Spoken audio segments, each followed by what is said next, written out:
Почитувани, солидарниот данок е новото економско промашување на владата.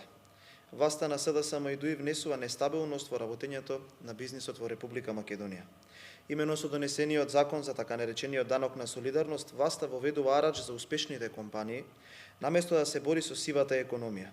Сведоци сме дека во одредени делови од Македонија има даночни раеви, а се врши трговија и во странски валути, што е исто така казниво.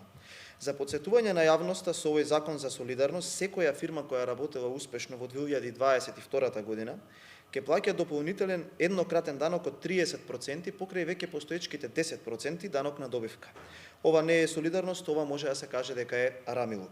Власта го злоупотреби европското знаменце за да донесе закон со кој фирми од сите сектори, а не само фирми од енергетскиот сектор како што е секаде во Европа, ќе го плаќаат овој данок. Дополнително овој закон, уште со денот на неговото објавување во службен весник, ќе биде обжален од сите стопански комори во Република Македонија.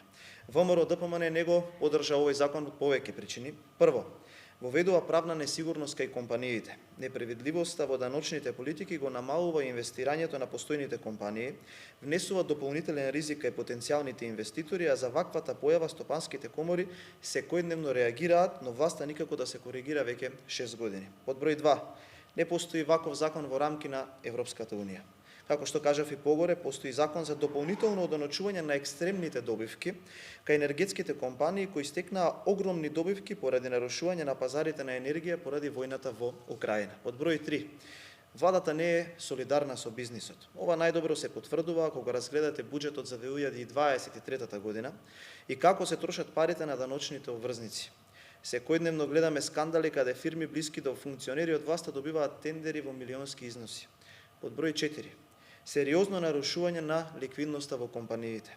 Во услови кога се повеќе компании имаат проблем со исплата на плата, со наплата на своите побарувања, кога се соочуваат со зголемени каматни стапки на кредитите, а со се тоа и повисоки рати за исплаќање, власта одлучи да им одземе дел од ликвидните средства и со тоа да им нанесе сериозни последици во работењето. Под број 5, новоформираните компании не се опфатени. Пратеничката група на ВМРО ДПМН и Коалицијата за обнова на Македонија побара и компании формирани во 2022 година да бидат офатени со овој закон, но власта тоа не го прифати.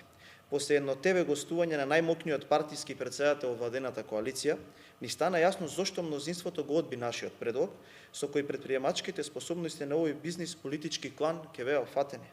Под број 6, се дестимулираат инвестициите. Со вака поставениот закон, сите компании кои остваруваат поголеми добивки поради своји поранешни инвестиции во машини, опрема, во дополнително надоградување на своите вработени ќе бидат сериозно обесправени, а како резултат на тоа ќе размислат добро дали повторно да инвестираат. Ова се само дел од причините заради кои што сметаме дека законот за данокот на солидарност ќе влијае лошо врз целокупната економија. Власта планира со овој закон да собере дополнителни 76 милиони евра за да може да ги подели на тендери во 4 очи со своите компании. Власта прави прераспределба на средства со која крати од заштита на животната средина и зелениот развој, модернизација во Министерството за одбрана, урбанизам и градежништво, водостопанство, изградба и реконструкција на основни и средни училишта и студентски домови и така натака, а сепак го наплаќа тоа од компаниите кои што се редовни плаќачи. Почитувани, ден повеќе на власт со СДСМ е само на штета на државата во секое поле. Економските последици кои ги предизвикуваат се долгорочни и колку побрзо се заминат, толку побрзо ќе може Македонија да почне со раст и развој како што бараат и заслужуваат и граѓаните и стопанството. На Македонија е неопходно граѓаните да одлучуваат дали сакаат да се продолжи со моменталните штетни политики или силна и просперитетна Република Македонија. Ви благодарам, доколку имате прашања, повелете.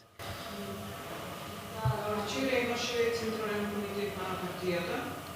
Дали на седницата разговарате за последните случувања со последувањето на измените на личниот законник и последиците од сето това и како и прекупувањата меѓу Мицкоски и Груевски? Тоа беше редовна седница на Централниот комитет на кој што се разговараше на актуелната економска и политичка состојба, се разговараше и за тие две прашања. Од аспект на вашето прво прашање, сакаме да го реафирмираме нашиот став дека овој закон беше донесен за 2 дена како никаде во Европа и дали ќе го носат со европско или со златно знаменце, сепак и во таквиот закон има членови по кои што може да се одговара доколку се случила злоупотреба на службената должност. по превземањето на власта на ВМРО-ДПМН, сите оние кои што се огрешили на законот, без разлика од каде доаѓаат, ќе одговараат и ваквите закони нема да ги амнестираат од сторена одговорност. Од аспект на второто ваше прашање, исто така се разговараше на Централниот комитет и се реафирмираше и уште еден став, а тоа е дека без разлика на размислувањата, разговарањата или некои одредени акти кои што доаѓаат од сегашни или поранешни функционери, од луѓе кои што се присутни во Република Македонија или надвор од Република Македонија, пратеничката група е кохезивна и застанува за ставот кој што го делат над 80% од граѓаните на Република Македонија.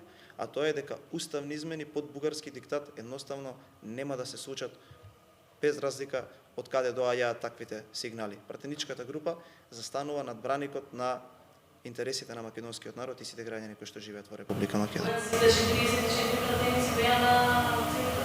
Освен оние кои што припаѓаат на другите партии, да, сите беа, бидејќи согласно статутот на нашата партија, оние кои што се членови на Централниот комитет имаат право на глас, тие кои што не беа повикани како гости, сите пратеници кои што доаѓаат од партијата ВМРО-ДПМН се унифицирани во ставот дека без разлика од сите, би кажал, на сите услови, без разлика на сите оние нешта кои што ќе се случат во наредниот период, нема да отстапиме од тоа кој што беше наш став и на 18 август, каде што сите 44 пратеници гласаа против усвојување на тие заклучоци, односно против уставните измени. Ви благодарам.